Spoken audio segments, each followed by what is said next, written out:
어떤 성경학자가 창세기에 나오는 요셉 이야기 가운데서 이런 의문을 제기했습니다. 요셉이 노예로 팔려간 다음에 그리고 애굽의 국무총리가 되기까지 약 22년이 시간이 있었는데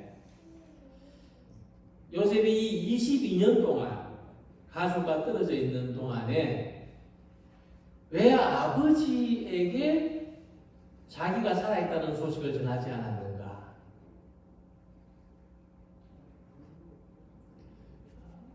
물론 요셉이 보디발의 집에서 노예로 살 때와 억울한 누명을 쓰고 감옥에 있을 때는 그렇게 하기가 불가능했을 겁니다.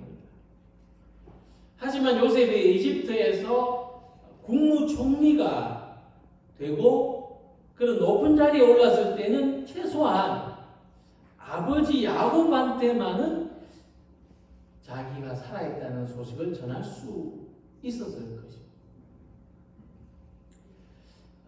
그리고 요셉은 아버지로부터 다른 형제들보다는 다르게 특별한 사랑을 받고 자랐습니다. 굉장히 아껴줬죠. 그런 것을 생각하면은 자기가 갑자기 사라졌는데 그래서 아버지가 얼마나 슬퍼하고 낙심할까 충분히 생각을 했을 것이고 그러면 더더욱 아버지한테만은 제가 여기 살아있습니다 하고 소식을 전할 수 있었습니다.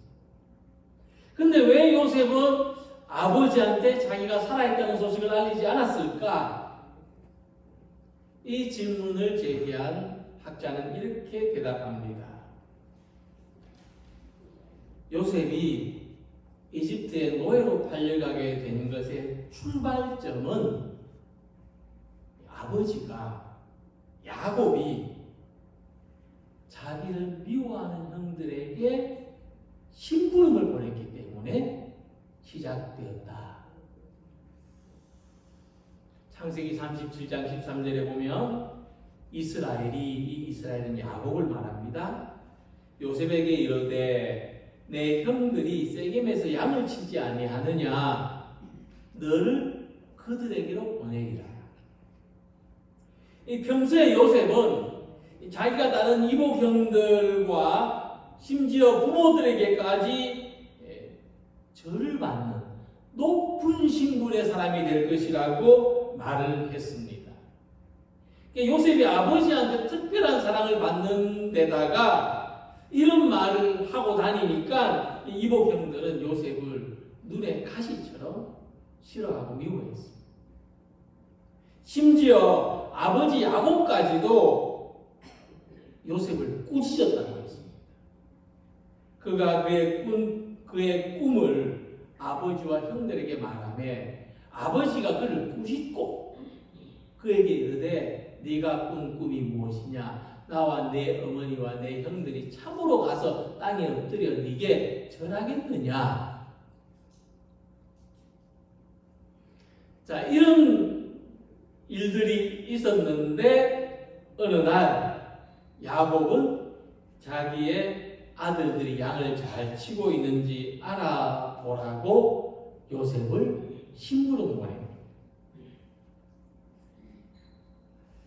이 야곱이 요셉을 그곳에 보내지 않았더라면 이 형들이 서로 모의를 해서 요셉을 죽이려고 구덩이에 던져넣거나 또는 노예 상인에게 팔아넘기는 일이 일어나지 않았을 것입니다. 요셉이 노예로 팔려간 다음에 오랫동안 곰곰이 이 사건에 대해서 생각할 수가 있었습니다. 분명히 아버지는 형들이 나를 미워한다는 사실을 모를 리가 없었을 것입니다. 왜 나를 형들한테 보내서 이런 엄청난 일을 당하게 하셨을까? 이 원망은 요셉에게 있었고, 그래서 아버지한테조차도 22년 동안이나 자기의 생존을 알리지 않았다는 것. 자, 이 같은 내용을 볼 때 요셉은 자신의 아버지에게조차도 버림받았다고 생각했던 겁니다. 그러니까 요셉이 종살이를 할 때 그 고통이 얼마나 컸겠습니까?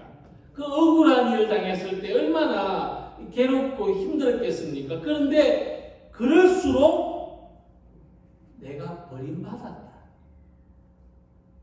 내가 버림받아서 지금 내 신세가 이렇다고 하는 상실감도 클 수밖에 없습니다. 만약 우리가 가족으로부터 또 믿는 사람으로부터 거부당하고 버림받고 배신을 당한 경험이 있다면 그 상처와 고통은 요셉 못지않게 오랫동안 크게 우리들을 괴롭힐 것입니다. 그런데 함께 읽은 말씀을 보면은 이 요셉의 비극적인 이야기가 아버지로부터 형제들로부터도 버림받았다고 생각하면서 살아왔던 요셉의 비극적인 이야기가 어떻게 행복한 결말로 나아가고 있는지를 오늘 말씀에서 이야기해 주고 있습니다.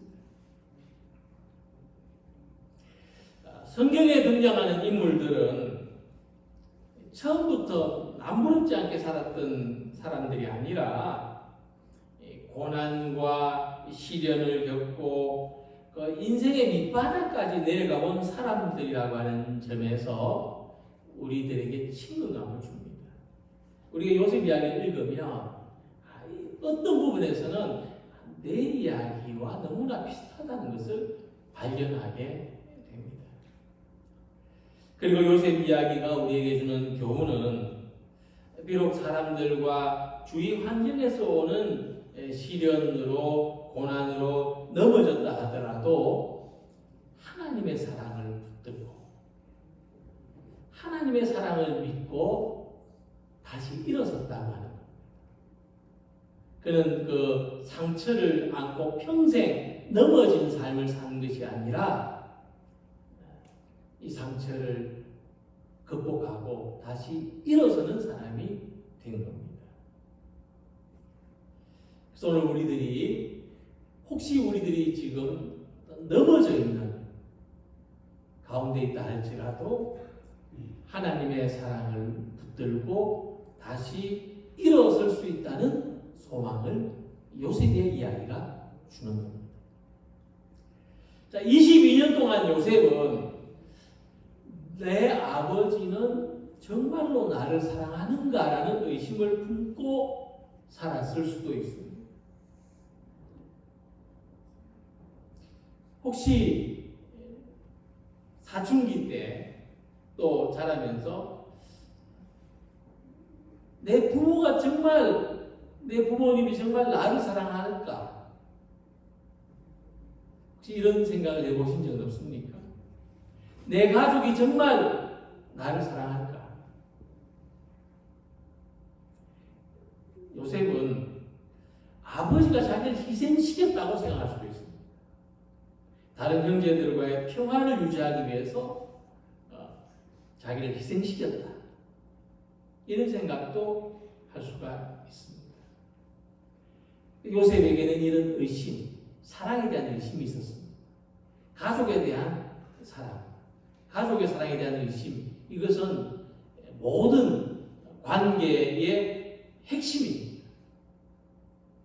그런데 요셉은 이런 의심들 속에서도 의심할 수 없는 확실한 믿음을 가지게 됐는데 그 누가 우리를 버린다 할지라도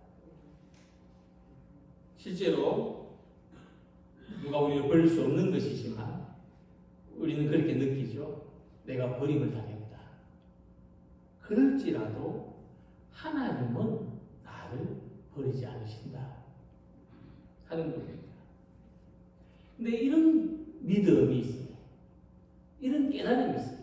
하나님은 결코 나를 버리지 않으신다.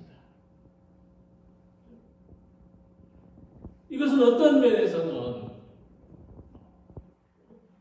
근거가 없는 주장이라고 할 수도 있어요. 안 믿는 사람들. 무슨 근거로 하나님이 너를 버리지 않는다고 말하느냐? 근데 이런 믿음은 요셉에게만 있는 게 아니고 사도 바울도 말씀하고 있어요. 높음이나 깊음이나 다른 어떤 피조물이라도 우리를 우리 주 그리스도 예수 안에 있는 하나님의 사랑에서 끊을 수 없습니다. 물론 예수님도 너희가 다 나를 버리고 떠날 때가 오겠지만 그러나 아버지는 항상 나와 함께 하시느니라고 말씀하셨습니다. 자, 이 하나님의 사랑. 요셉이 믿었고 사도 바울이 이야기했고 예수님께서 말씀하신 이 하나님의 사랑에 대한 믿음이 내가 다른 사람들로부터, 내가 가족들로부터, 내가 믿던 사람들로부터 거부당했다는 상처에서 우리를 구원합니다. 결과로 상처를 받은 사람이 도리어 상처를 준 사람들까지도 깨달을 수 있게 되는 것입니다. 그래서 하나님이 나를 사랑하신다는 요셉의 이 믿음은 하나님께서 고통 속에서도 자신을 돌보셨다는 경험에서 비롯됩니다. 요셉의 이야기를 잘 읽어보면 요셉이 잘 되었기 때문에 그래서 결과론적으로 하나님이 나를 사랑하셔서 내가 이렇게 잘 됐지라고 한 것이 아니고 요셉은 하나님의 사랑을 의심할 수밖에 없는 고통 속에서도 하나님이 나를 사랑하신다 경험했습니다. 그래서 일본의 신학자 키타모리 가조는 하나님의 아픔이라는 책을 썼습니다.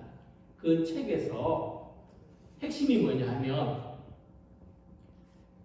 사랑하신 하나님은 아픔 속에 있는 우리들을 구원하려고 그분이 직접 아픔을 당하셨다는 겁니다. 하나님의 아픔은 바로 그의 아들 또 그 자신이기도 하신 예수님이 십자가를 지신 고통이고 이 고통은 세상에 살면서 온갖 고통을 겪는 우리들의 고통을 대신 담당하시기 위한 것입니다. 그래서 우리가 고통 속에서도 구원의 길이 있다고 하죠. 우리가 고통 속에서도 구원의 길이 있는 것은 고통 때문이 아니고 우리의 고통을 함께 아파하시는 하나님의 사랑이기 때문입니다. 요셉은 이 시련과 고통 속에서 심지어 내 아버지는 정말 나를 사랑하시는가 하는 의심 속에서도 하나님이 자신을 사랑하신다는 것만큼은 의심하지 않았습니다. 이같이 하나님의 사랑은 우리의 고통을 함께 아파하시는 사랑입니다. 그 함께 아파하신다는 증거가 예수님의 십자가입니다. 예수님의 십자가는 그 누구도 함께 아파할 수 없는 우리의 고통에 대하여 함께 아파하신다는 상징입니다. 이 십자가의 고통이 우리를 향한 하나님의 절대적인 사랑을 보여주는 것이고 이 십자가의 고통이 우리를 죄와 죽음의 영원한 고통에서부터 구원하시는 것입니다. 이 하나님이 나를 사랑하신다는 그래서 하나님이 나의 고통을 함께 아파하신다는 이 믿음으로 우리 삶에 존재하는 온갖 종류의 아픔과 상처 가운데서도 구원에 이르기를 소망하는 모든 성도들이 되시기를 기원합니다. 이 요셉이 애굽의 국무총리가 됐습니다. 이 국무총리의 자리가 어느 정도냐면 요셉이 이렇게 표현하죠.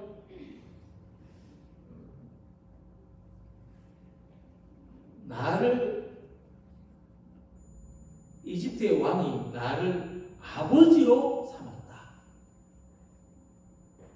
그 온 집의 주인이 되게 했다. 애굽 온 땅의 통치자로 삼았다. 그건 단순히 어떤 정부의 관료가 된 것이 아니라 애굽의 그 당시 제국의 왕과 아주 긴밀하고 아주 그 협조적인 그런 관계에 있는 사람이 되었다고 말합니다. 이런 위치가 어떻게 이용되면 복수할 수 있는 기회로 삼을 수가 있는 거죠. 그래서 요셉은 형제들한테 당한 자기를 죽이려고까지 했던 그들을 안갚음할 수 있는 아주 좋은 기회가 왔는데 그렇게 할 수가 없었습니다. 그렇게 하지 않은 게 아니고 그렇게 할 수가 없었던 겁니다. 그 이유가 5절과 7절과 8절에 반복돼서 이야기됩니다. 그런즉 나를 이리로 보낸 이는 당신들이 아니요 하나님이시라.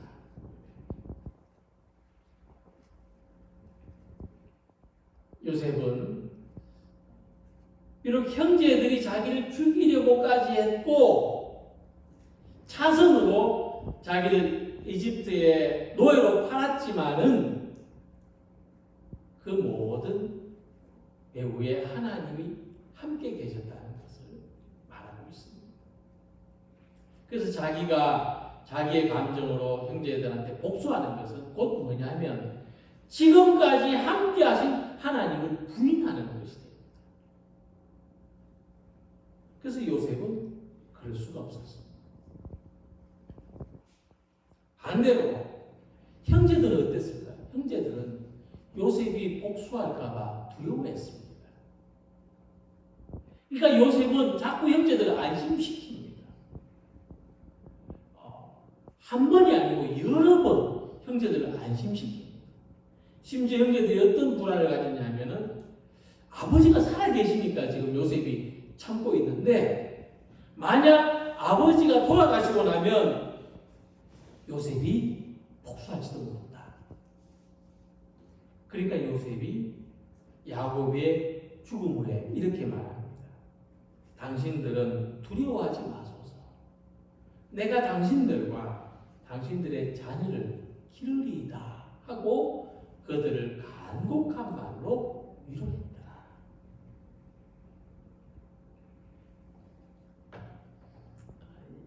요셉의 형제들이 얼마나 불안해했으며 요셉이 형제들을 얼마나 또 다독거렸는지를 알 수가 있습니다.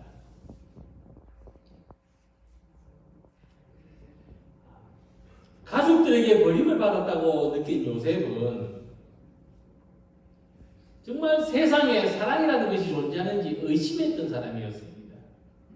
그러나 당신들은 나를 미워하였지만 나는 당신들을 사랑하겠다고 형제들에게 사랑에 대한 믿음을 주는 사람이 되었습니다. 이 모든 변화는 하나님이 나와 함께 하셨다는 경험에서 비롯된 것입니다. 그 창세기를 보면 요셉이 노예로 팔려가던 날부터 하나님이 요셉과 함께 하셨다는 표현이 3번이나 나타나고 있습니다. 하나님은 요셉이 노예로 팔려간 보디발의 집에서도 요셉과 함께 하시고 형통하게 하셨던 것이 창세기 39장 2절 말씀이고, 하나님은 요셉이 누명을 쓰고 옥에 갇혔을 때도 언제나 함께 하시고 한결같은 사랑을 베푸셨다는 것이 창세기 39장 21절 말씀이고, 바로의 꿈을 해석할 때도 하나님은 요셉과 함께 하시고 명철과 지혜를 주셨다는 것이 창세기 41장 38절 말씀입니다. 그러니까 요셉이 이렇게 고백할 수 있죠. 나를 여기에 보낸 이는 당신들이 아니요 하나님이십니다. 요셉의 경험에서, 하나님이 함께 하셨던 경험에서 나온 고백입니다. 그런데 하나님이 요셉과 함께 하셨는데, 그런데 하나님은 요셉이 언제나 잘되게 하시진 않았습니다.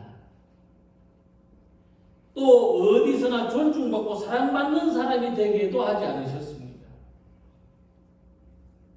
뿐만 아니라 요셉이 모든 어려움들을 미리 잘 피해갈 수 있게도 하시지 않았습니다.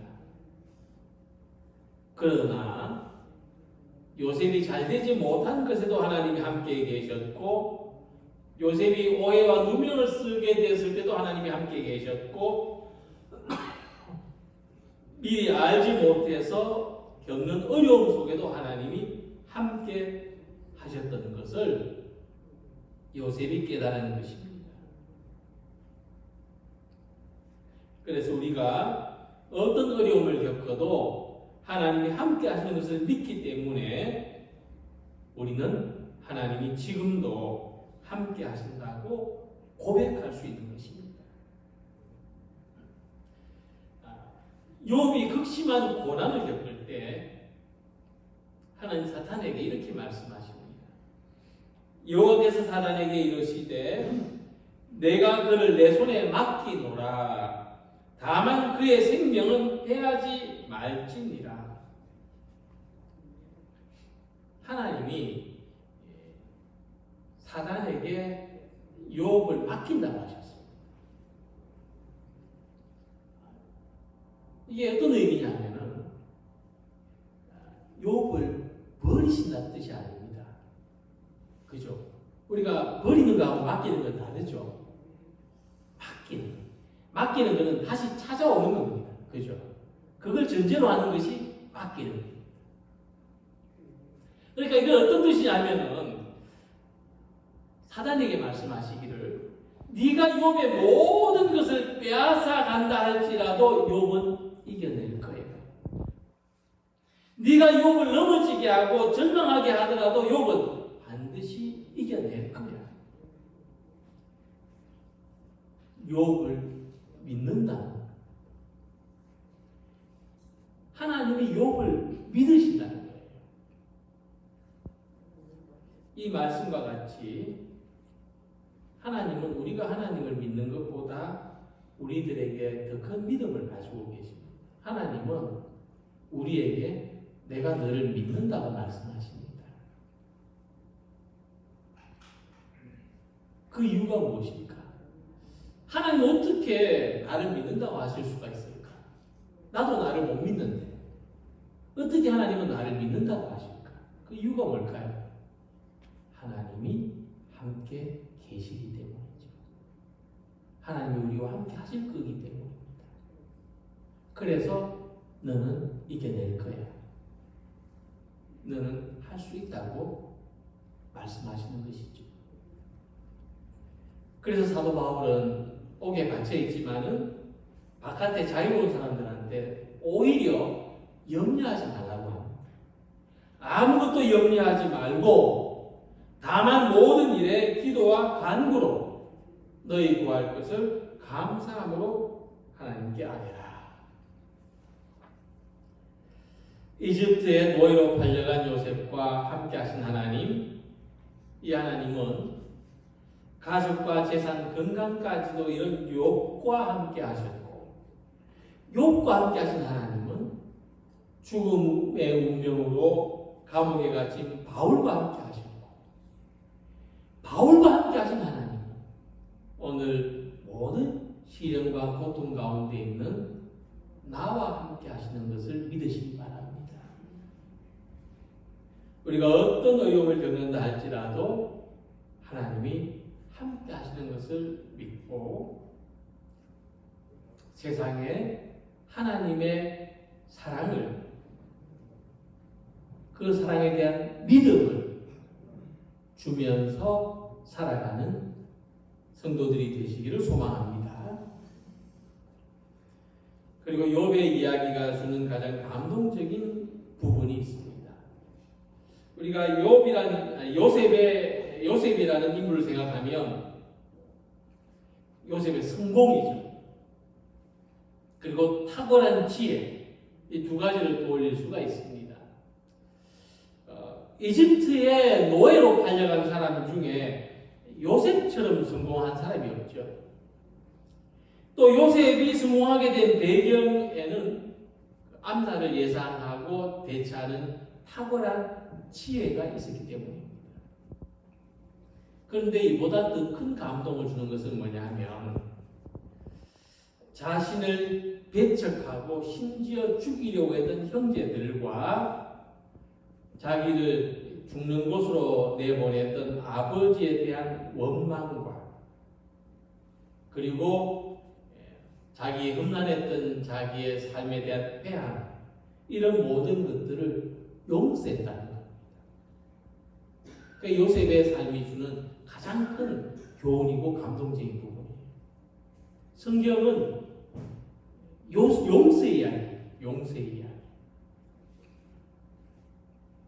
이 용서를 다른 말로 하면은요, 수용이라고 합니다. 수용. 받아들이는. 그리고 이것이 어떻게 가능해지는가 하면, 가족은 나를 버렸지만 하나님은 나를 수용해 주셨다. 받아들여 주셨다. 여기서 가능한 거예요.